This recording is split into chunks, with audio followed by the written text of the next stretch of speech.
So I have lived in Minneapolis about 35 years. And when I first came, Don Frazier was our mayor, and he was trying to get some semblance of separation of lines of authority and responsibility back then, as did Hubert Humphrey in the late 40s. And he wasn't completely successful. He compromised with the executive committee. But I think that people who study city government, and particularly in Minneapolis, know that our home rule charter, which was adopted 100 years ago, 101 years ago to be exact, really blurred lines of accountability and responsibility by not making the mayor head of the administration and the council just legislative. So it was an old alderman model, 26 council members. I wouldn't say it's as bad as Portland, where the council actually runs the city. Each heads different departments, but it is a problem. And if you read any history of Minneapolis, it's been a continual problem over the last 100 years. Mhm. So the League of Women Voters has looked at this a number of times. I think they have 12 studies. And there have been mayors who we all revere. They're gone now, like Frazier and Humphrey, who tried very hard to get these changes. But it's really a nonpartisan, good government effort to make our city operate like most other major cities in the country, and like St. Paul operates. They adopted it decades ago, but it took them 2 tries, 2 years in a row to get it passed. Okay. Because it's just not anything that's really high on voters' radar. It's kind of like they think of it as an org chart issue. And if you read in the Star Tribune today, Pat Bourne, who was city finance director, has a commentary explaining how it's more than that. And how when we had the Final Four or the Super Bowl here, you have different city departments doing exactly the same planning, because they don't have one person saying, we're going to coordinate. Well, there are blurred lines of responsibility and authority. So you do have council members who are acting and giving administrative orders, sometimes not in coordination with city policy. And because charter department heads are appointed for 3-year terms, they are sometimes threatened with retaliation, won't support you for your reappointment process, because remember, the mayor doesn't appoint charter heads on his or her own.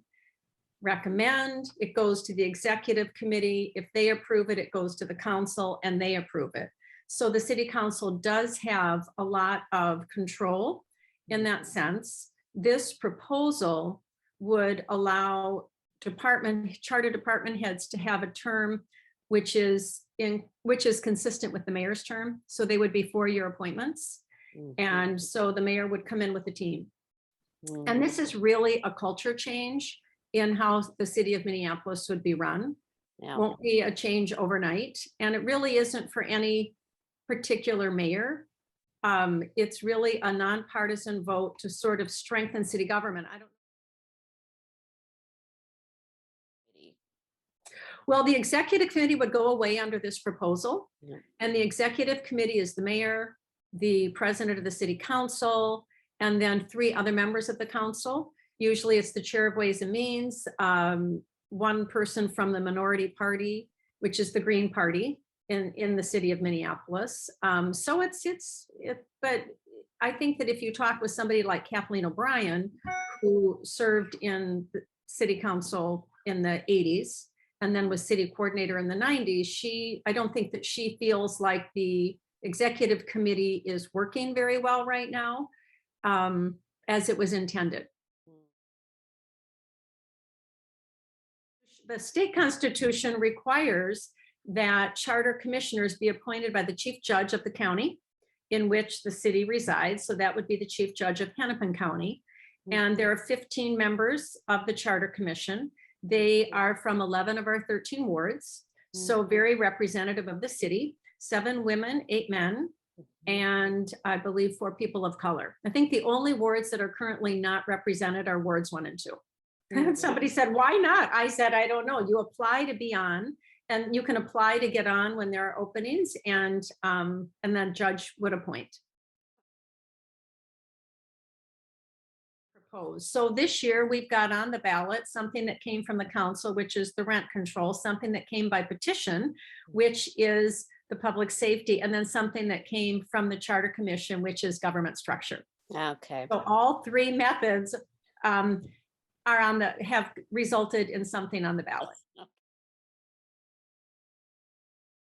Well, that is if you think that the legislative role is not important.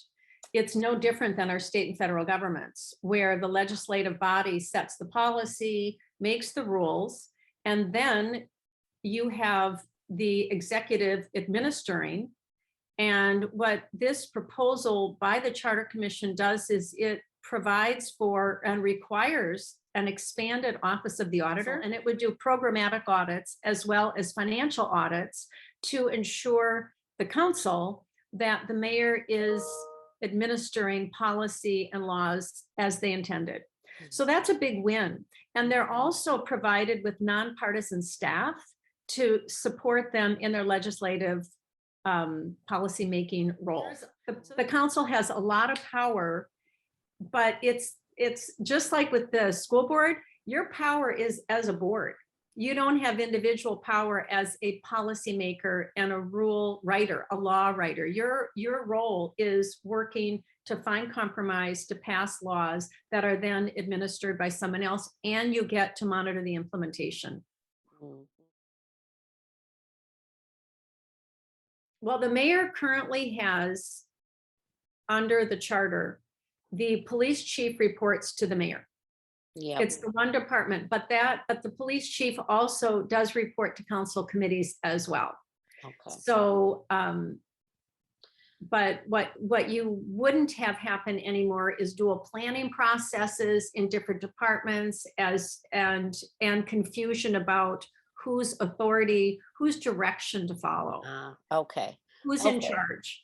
So you said earlier, it's not really so much about the org. I mean, it's not only about the org chart, but it is related to the fact that who has the final authority. So in St. Paul with Melvin Carter, he can say we need to have a commission to look at public safety, and he's clearly in charge of making that happen.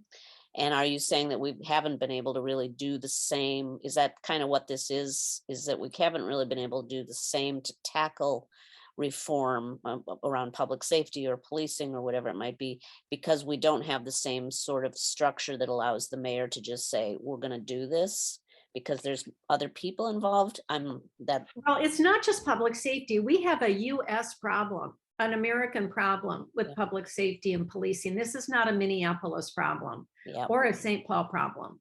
But in general, the mayor, you need one mayor with the shared vision for the city and council members who work with their constituents and develop policies that the mayor can implement. That's the ideal situation. That's the goal. Yeah.